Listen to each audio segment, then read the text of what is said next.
سلام و درود میگم خدمت همه دوستان عزیز. نانیداس که روزنامه ها به او لقب بیوه سیاه رو دادن، یکی از خطرناکترین زنان جنایتکار آمریکاست. او 4 همسر، 2 فرزند، خواهر و مادر واقعی خود رو به قتل رسوند تا ثابت کنه در بیرحمی بی همتاست. در این برنامه با ما همراه باشید تا پرونده زنی خطرناک و قاتلی ترسناک به نام بیوه سیاه رو با هم مرور کنیم. قبل از هر چیز اگه تازه به کانال ما پیوستید حتما ما رو سابسکرایب کنید و زنگوله رو بزنید تا از برنامه‌های جدید ما جان نمونید. نانیداس در 4 نوامبر سال 1905 میلادی با نام خانوادگی نانی هازل و در خانواده‌ای فقیر در ایالات آلابامای آمریکا به دنیا آمد. دوران کودکی او چنان سخت و غمبار بود که تأثیرش را سالها بعد در مدرسه دید، زمانی که نتوانست در درس و مشق موفق شود. او هیچ وقت نتوانست یاد بگیرد تا به خوبی بخواند. بعد از پایان دوره ابتدایی به اجبار پدرش مدرسه را ترک کرد تا کار کند، راهی که هر 3 خواهر و تنها برادرش قبل از او رفته بودند. یکی دیگر از اتفاقات ناگواری که برای همیشه در زندگی این زن تأثیر داشت، ضربه‌ای بود که به سرش خورد. زمانی که حدوداً 7 ساله بود، با قطار راهی جنوب ایالت آلاباما شدند تا با اقوام دیداری داشته باشند که در اثر توقف ناگهانی قطار سرش به قطع فلزی روبرویش خورد. همین ضربه باعث شد تا سالها سردردی شدید داشته باشد، سردردی که افسردگی را برایش به ارمغان آورد. یکی از سرگرمی‌های دوران کودکی نانیداس خواندن مجله‌های رمانتیک مادرش بود. مجله‌هایی که او را به سرزمین رویاها و آینده‌ای زیبا می‌برد. رویاهایی که با فریادهای خشم‌آلود پدر شکسته می‌شد و دوباره او را به زندگی سیاه و تاریکش برمیگرداند. پدری سنگدل و بد اخلاق که به او و خواهر و برادرانش اجازه نمی‌داد تا با دوستانشان به مهمانی بروند یا هیچ کار دیگری انجام دهند.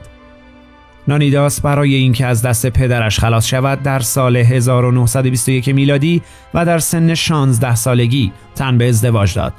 او با چارلی برگز، کسی که همراهش در کارخانه کار می‌کرد، ازدواج کرد. اما بعد از خلاصی از دست پدر بد اخلاقش در چنگال مادر شوهری هیولا گیر افتاد. زنی بد اخلاق که همیشه زندگی آنها را زیر نظر داشت. حاصل این ازدواج 4 دختر بود. کودکانی که پشت سر هم در سالهای 1923 تا 1927 به دنیا آمدند. زندگی با چارلی برگز آنقدر سخت و پر استرس بود که به سیگار روی آورد. در سال 1927 میلادی 2 تن از کودکانش بر اثر مسمومیت غذایی فوت شدند. کودکانی که به نظر می رسید خود این زن کشته است. برای همین همسرش دختر بزرگش را برداشت و فرار کرد. اما 1 سال بعد کودک را به مادرش برگرداند و آنها از هم جدا شدند. در سال 1929 میلادی برای بار دوم با رابرت هریسون ازدواج کرد.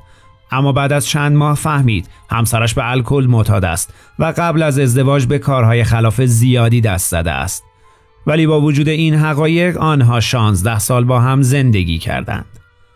زندگی که در سال 1945 میلادی، زمانی که نانی سم در شیشه های مشروب همسرش ریخت، برای همیشه به پایان رسید. این زن که دنبال زندگی رویایی و رمانتیک گونه دوران کودکی و نوجوانیش بود، به چند ازدواج دیگر هم تن داد. ازدواج‌های 3م، 4م و 5مش خیلی کوتاه و در همه آنها سرنوشت به یک گونه بود. مردان خشک و مستبد زندگیش همه با سم کشته می شدند. در میان این سالها بین مرگ همسر دوم تا همسر 5مش او مادر و 2 تن از خواهرانش را نیز کشت و حتی به نوه کوچکش که هنوز 1 سالش هم نشده بود رحم نکرد. بعد از مرگ همسر 5مش بود که پلیس با کالبد شکافی و پیدا کردن سم توانست ثابت کند که این زن قاتل است و او را در سال 1954 میلادی دستگیر کرد. بعد از دستگیری به قتل 11 نفر از جمله 4 همسرش، 2 کودک، 2 خواهر، مادرش، 1 نوه و خواهرزادش اعتراف کرد. در بخشی از اعترافاتش به قتل مادر اولین شوهرش نیز پرداخت اما در 17 می 1955 میلادی دادگاه ایالتی او را تنها برای 11 قتل به حبس ابد محکوم کرد. نانیداس از آن سال به زندان اوکلاهوما فرستاده شد تا در نهایت سرنوشت این زن سنگدل و نگونبخت در 2 ژوئن سال 1956 در سن 65 سالگی و در حالی که در حال گذراندن حبس ابدش بود در بیمارستان زندان و بر اثر بیماری سرطان خون برای همیشه به پایان رسید. بر اساس مشاهدات و مدارک تعداد قتل‌های نانیداس بیش از 11 قتل بوده. با اینکه بیشتر قاتلان سریالی مرد بودند، ولی سنگدلی و بیرحمی فقط مختص مردان نیست و گاهی اوقات چنین زنانی میتونن با کارهاشون نظر مردم رو راجع به خانومها و مهربون بودنشون عوض کنن. شما درباره این پرونده چه نظری دارید؟ در کامنت ها نظراتتون رو بنویسید. ما همیشه منتظر شنیدن نظرات خوب شما عزیزان هستیم.